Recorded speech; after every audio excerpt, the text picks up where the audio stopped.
Welcome back to the Shelves Have Eyes. I'm Phantom, and today we will be making the Miniverse Lord of the Rings Sauron's Mace rare. Now, I received a very nice comment from Patricia Saunders D9X on my Lord of the Rings Sting video, stating that I was sure to be disappointed with Sauron's Mace. Now, given the fact that I had such problems with both versions of the Sting mold, and with that kind of warning, I just had to try it. So, because the Lord of the Rings balls do not have pinholes per se, they are really done by weight and type of ball, I had to open all of these capsules in order to make sure that I got what I thought I got. And in some cases, I did not, but in this case, this should be the Sauron's Mace kit. So let's take a look and see. So this is everything that comes in the set. We have our little vacuum-sealed, vacuum-formed plastic piece that contains the parts to Sauron's Mace, as well as some, I don't even know what these are, and the one ring. We have our package that contains our resin, a pipette to attach to the resin to apply to the mold, this piece, which presumably includes the weapon stand and any other accoutrement, the actual mold itself, the instructions to the kit, and this read me first, which we will not do.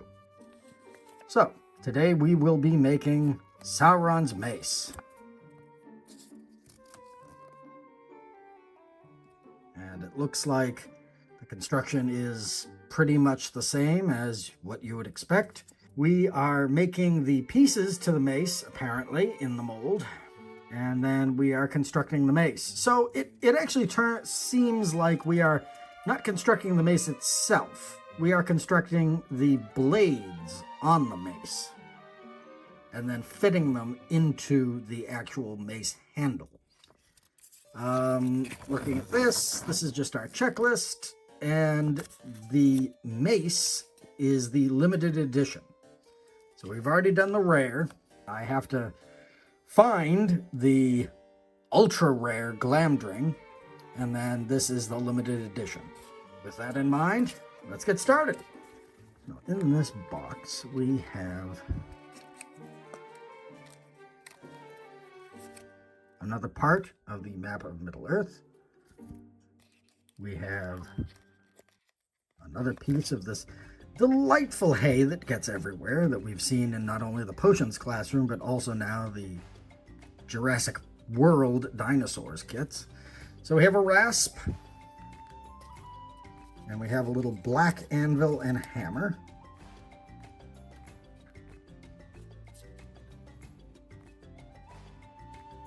This does differ from the hammer that we were given in the Sting sets, as it is not an elvish hammer.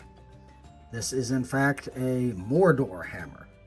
And I thought maybe these little black pieces here, black coloration, oh god, that hay is everywhere. These little black pieces were like an insignia or something, but they are just parts of the quote-unquote wood grain for the handle.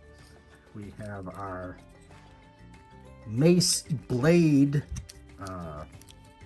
mold.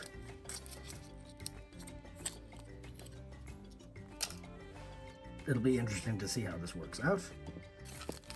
And this should be our resin and the chain for the one ring, or just the one ring? Nope, just the one ring, because Sauron does not need a chain like Bilbo and, well, actually Bilbo never had a chain either. It was just Frodo that had the chain, but Sauron doesn't need it because he's going to put it right on his finger. And here we have the ring. Let's take it out. We have the parts to the weapon stand for this kit. Then we have the two pieces of the mace. So, looking at these, they're very nice. I do like the fact that they look real. It is kind of a tarnished look to it, like steel. I'm trying to see, I don't see anything any runes etched into the handle of this mace. It is slightly warped. And then the head to the mace. So I will hold off on putting anything together until we actually get started. Now with this mold, it's hard to see because this is actually pretty translucent. The instructions are very strange here. The instructions make it seem as though there's a hole here to add resin into the handle section before you actually cut across to fill up the rest of the mold, but I mean, I'm not really sure if there is no hole there. So I think you just start here and then you move forward. All right, let's just nip the tip of this like that. Don't need it to be quite so long.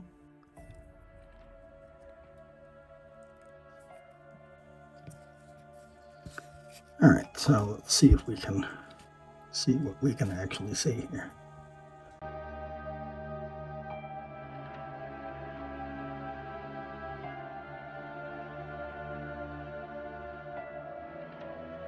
Thankfully, this resin is a darker color, so you can actually see where you're pouring it.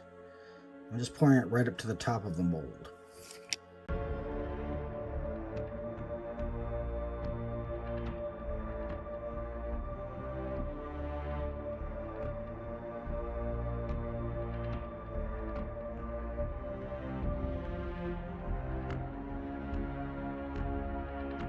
After a very long curing process between all of these, I'm just going to show you the difficulties that I had with this mold. Now, the instructions very clearly state right here that they suggest curing in the sun for 30 minutes, and then you remove each blade, and then you need to do it for 6 blades. So I have made 6 blades. And this is the last blade. Now, I just want to show you how difficult it is to actually get these out of the mold.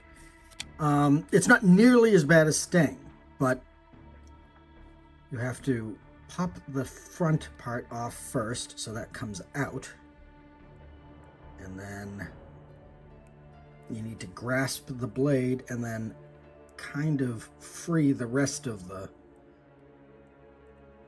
resin like this by bending the actual mold, and then you try to pull out the rest of this.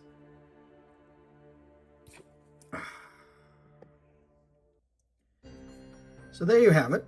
That is the process. Now, I have done this, obviously this is the 6th blade, so I've already done this 5 times. And every single time, I'm terrified that this piece, the piece that is furthest in, will snap off because of the way you need to bend the mold in order to free it enough to actually yank out. In many ways, that is very much like Sting. The design, the shape of this piece is so flared that it can get locked into the mold, so it's very difficult to pull the mold apart enough to free that in the first place, and then to yank it out of the narrow channel that the mold has. I mean, I'm lucky and happy that for all 6 of these blades, I did not have a Sting moment where my craft just snapped in half, or due to air bubbles, it snapped in half. The other thing is that in the apparatus even, once these come out, they are still very tacky. So I'm just going to give these a little bit more of a cure. We can finish off this set, and then when we're finished, I'll probably take the whole thing and put it under the apparatus for like probably another 2 days, turning it on and off periodically. Just because I don't know if it's the material or if it's the design, but these blades do have kind of a pockmarked metal look to it, almost pebbled, that it's very difficult to tell because of the way the resin cures, whether it's actually sticky or it's just your fingertips running over those little indentations and divots and raised bits, making you think that it's tacky. But all told, I'm actually very surprised that I did not have a sting moment with any of these 6 blades. The instructions call for you to connect the pieces to Sauron's mace first.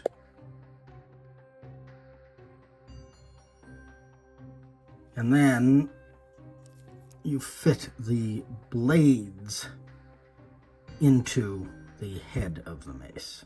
So there are 2 little hooked pieces here that are markedly narrower than the rest, and those go into these divots in the actual mace itself. And hopefully none of these will snap.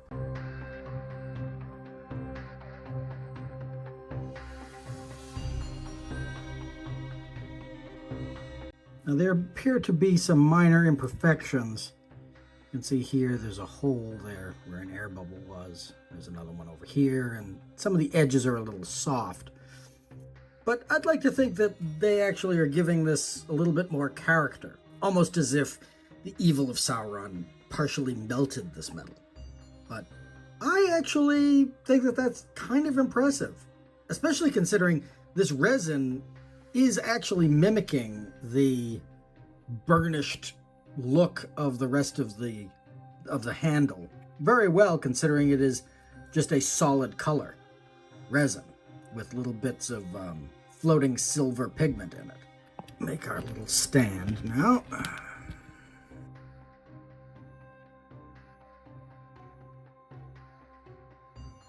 So we have the one ring, which actually fits on this stand, unlike the Sting stand. And then, yes, no, yes, yes. So what we call this one done. Okay, first things first. It bothers me that this is in a ball marked with the white hand of Sauron. If anything, they could have just made a decal of the eye of Sauron and just put it onto one of these black balls, or even one of the elvish balls, and I think it would have made a lot more sense. Despite that comment that I received, I actually found myself really enjoying this particular set. I am somewhat miffed that it took so long to make 6 of these blades, because you needed to use one mold, and the mold only makes 1 blade, and you need to cure the top of the mold and the sides of the mold evenly in order to ensure that even if the resultant piece is sticky, it is cured enough, rather, to be taken out of the mold. But even though this took a tremendous amount of time to make, I'm fairly satisfied with the result. I think this looks very nice. It looks screen accurate. I think it's an interesting way to do this. I had nightmares about a much larger mold and just pouring resin in and trying to pull out an enormous mace fully formed out of the mold. But I'm actually kind of happy they did it this way, even though it resulted in less of a craft. I wouldn't say that I'm impressed with this set, but I did enjoy this set. I enjoyed it a lot more than either of the Stings that I made. Mainly because with both of the Sting sets, I continuously had problems with that mold. I continuously ended up having air bubbles, or it wasn't cured enough, or there was too much powder or too little powder. This was very straightforward. It was one type of resin. There were no powders or additives. It was irritating that I needed to continuously use the same single mold. They could have made this a double-sided mold, so you did one on either side, but, you know, I'm not going to go crazy. I feel like this is actually a worthy set to make, and I'm happy that it is the limited edition of this line, because I feel like it deserves to be a limited edition of this line. Now, how about we move on to lore?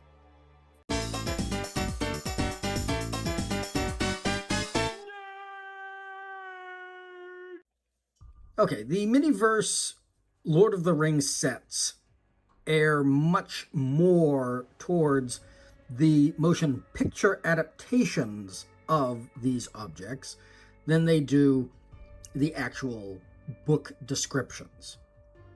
And that makes perfect sense because at least when you are basing something off of something that actually physically exists, it's much easier to make a replica. I mean, we've seen this with the Harry Potter series, so this is nothing new. Interesting point of fact, however, because I'm going to make no bones about it. I'm not going to mince words.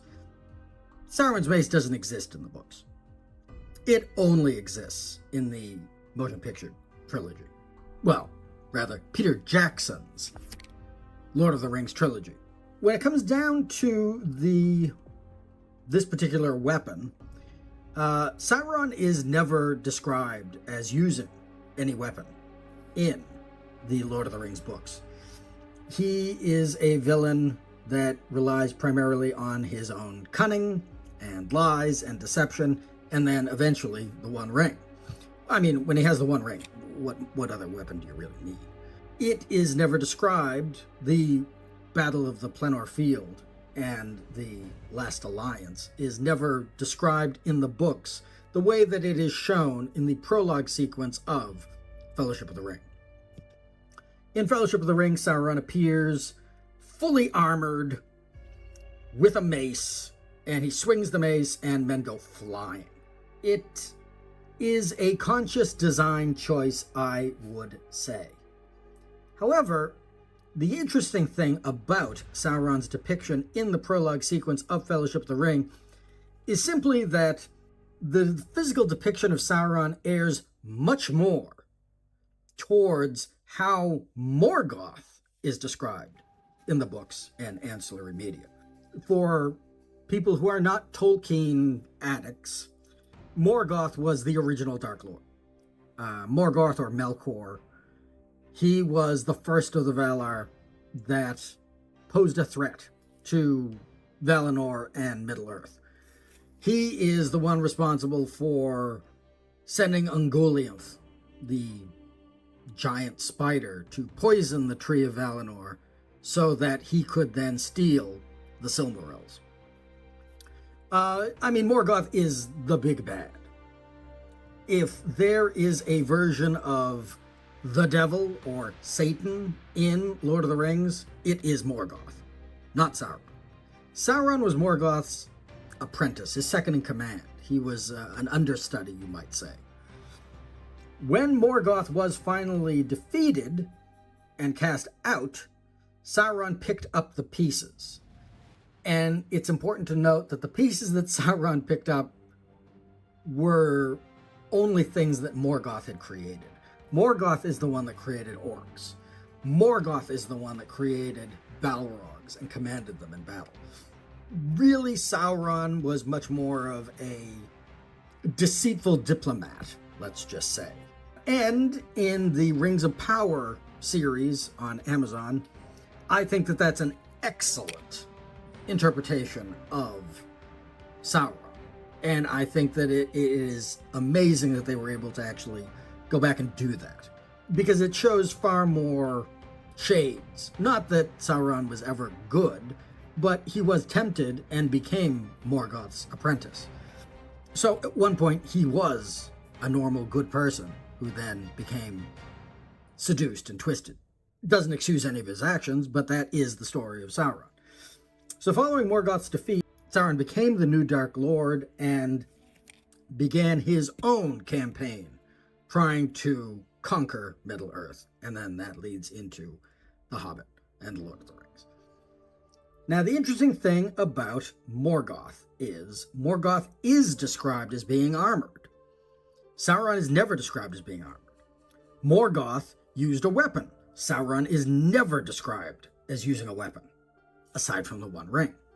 The physical appearance of Sauron in the prologue of Peter Jackson's Lord of the Rings trilogy, the design was created by Alan Lee, John Howe, and Weta Workshop artist Christian Rivers. And there are elements clearly of Morgoth in Sauron's depiction. The interesting thing is this mace, and this mace has ties all the way back to, as I said, Morgoth. Morgoth used a weapon that was called grond, the hammer of the underworld. It's important to note that it is the hammer of the underworld. Angband in the Silmarillion is essentially hell. It is the repository of everything evil that Morgoth created. It is where evil festers. It is where Balrogs come from. It is the land that Morgoth ruled over.